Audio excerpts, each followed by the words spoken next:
your phone changes food to good. My phone changes, I keep trying to write amazing and it just goes, did you mean amazeballs? I'm like, yeah, that's actually exactly what I meant, amazeballs. Thank you so much, phone.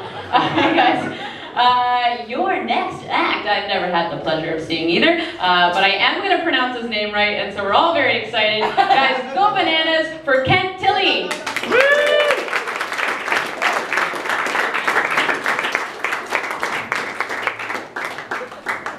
Howdy. My wife and I, we had a baby 4 months ago yesterday, and thanks. That's great, but when my wife was pregnant, we got in like a giant fight because we were really excited that she was pregnant, so every week we would watch these like crazy videos about like what to expect when you're expecting. So this like crazy lady told you the development stages of your baby or whatever. It was pretty neat. Like in the beginning, you're like, holy shit, like week 11, like she's like, and today, like the tadpole's like arms grew out of his asshole. Holy shit. Like, pretty intense shit. Pretty crazy stuff. But then week 23, I remember we got in a huge fight because nothing really exciting happened in week 23 except that they said, this week your baby is about 1 pound. And I was like, oh, that's kind of neat. And the next day I was on the scale and I was looking and I was a little embarrassed. I'm like, holy crap, like I've gained more weight than I've ever weighed in my life. And I told my wife about this and she's like, yeah, I actually do too. I've gained like 20 pounds since I got pregnant. And I was like, well, at least you know one of those pounds is the baby.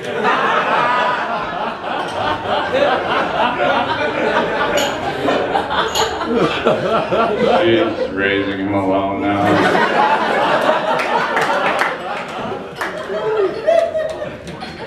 I don't drink and drive. I hate drinking and driving with a passion, but for the purpose of this next joke, like 2 weeks ago I got pulled over for drinking and driving. And the cop came up to my window and he's like, Kent, you're like pretty drunk here. I'm gonna have to take your license away and like arrest you and stuff. And I'm like, holy shit, you're right. Like, you're absolutely right. I am too drunk to drive. But I actually think I'm qualified to drink and drive. And he's like, oh yeah, how's that? And I was like, well, if you look at my license there, it says that I was born like 9 months after New Year's Eve. And I know for a fact that my dad was drunk when he had sex with my mom and got her pregnant. And I beat like 125 million other me's, like through like a crazy maze of stuff. And like tunnels and stuff. And like, I was pretty drunk then and I got to my destination no problem. So I'm pretty sure I can like weave in between 10 or 15 cars. It's like, yeah, that actually makes a bit of sense, and he let me go. I crashed like 45 seconds later. As I'm standing here talking to you guys, I'm pretty sure every single one of you is thinking the exact same thing. Every single one of you is like this guy's like jacked up on like 7 or 8 Red Bulls right now.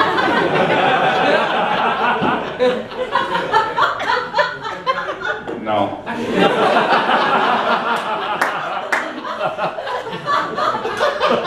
Just my natural energy. Super pumped up all the time.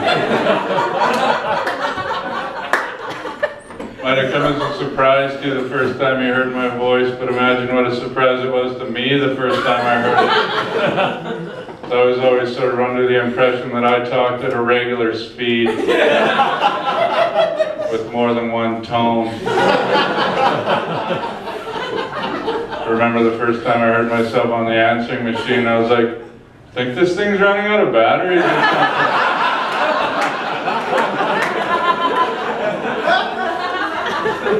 something. Didn't even have batteries.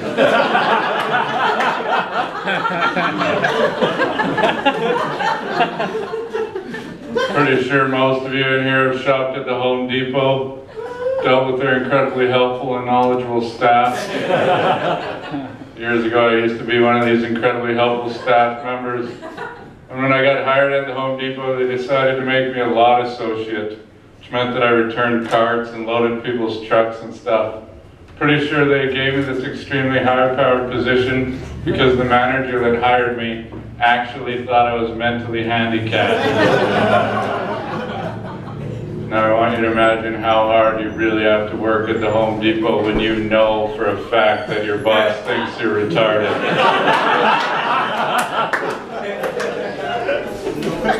So I'm going to give you an example of an average interaction between me and your everyday Home Depot customer. Somebody would come up to me and they'd be like, "Excuse me, do you know where I could find one of these?" And I'd be like,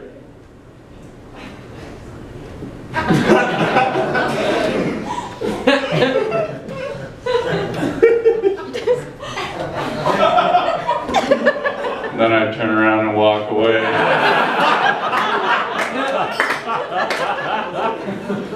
If you're wondering what I was pointing at, it was the in training button I wore the entire time I worked there.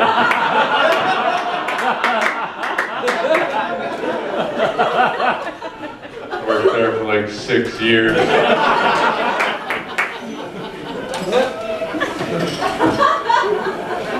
I hate when people tell you can do anything you want with your life. Like they're like, "Oh, if you put your mind to it, you're smart, you can do anything."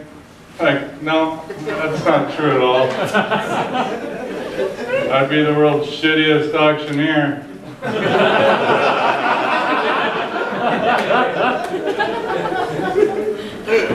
Been married for almost 4 years, that's great. Getting married was great, but getting engaged was like the most stressful experience of my life. Because I'm like a super romantic guy, right? I wanted to make everything perfect. So you've got to like spend like 3 months' salary on a ring, which is pretty sweet when you're a comedian, because that's like $300.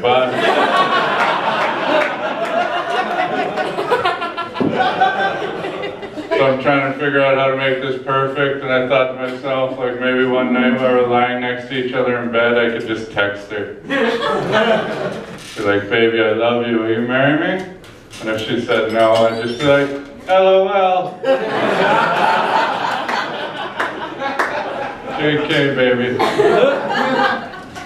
I actually took her out to the mountains to get engaged, and we went down to Athabasca Falls, and I got into my spiel about how much I loved her or whatever.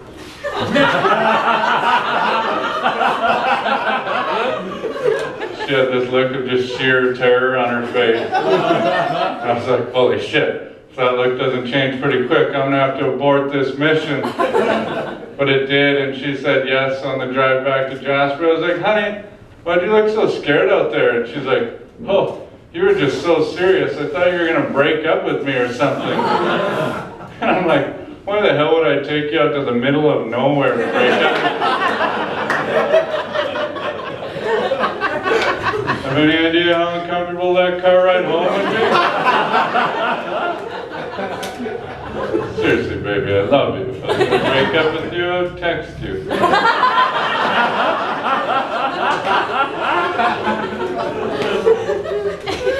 I always ask my wife stupid questions when we're lying in bed together. Like the other night, I was like, "Honey, would you shoot yourself in the arm for $30 million? She's like, "Yeah, I guess so, would you?" I'm like, "For $30 million, I'd shoot you in the face."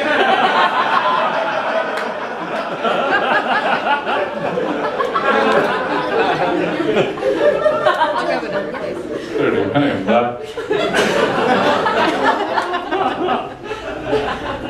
When I first started dating my wife, I got really excited about one thing.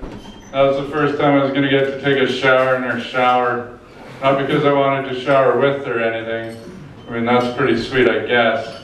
I like rub soap on her boobs and stuff. But I find that I just get kind of uncomfortable and cold because she's hogging all the hot water. I'm like, "How's everything going over there, baby?" It's kind of uncomfortable and cold over there.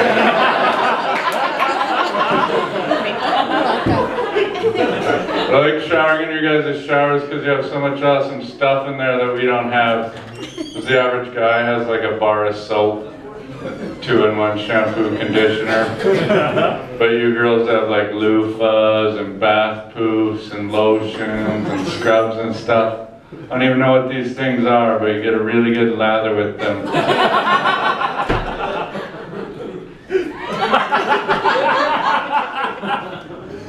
I don't know, I just creepily rub myself like that. So I'm sitting in her shower for like 45 minutes, messing around, reading instructions and shit. She comes up to the door and she's like, "Is everything okay in there, baby?" And I'm like, "Yep, everything's fine in here, honey.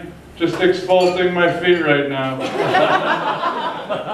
She's like, "Actually, sweetie, it's called exfoliating." Whatever the hell that means. Little did she know I was just rubbing all the different lotions and scrubs all over my balls.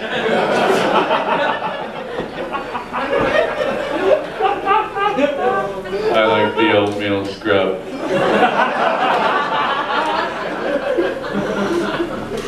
Feels exactly like a cat's tongue. Thank you guys very much. Enjoy the rest of your night.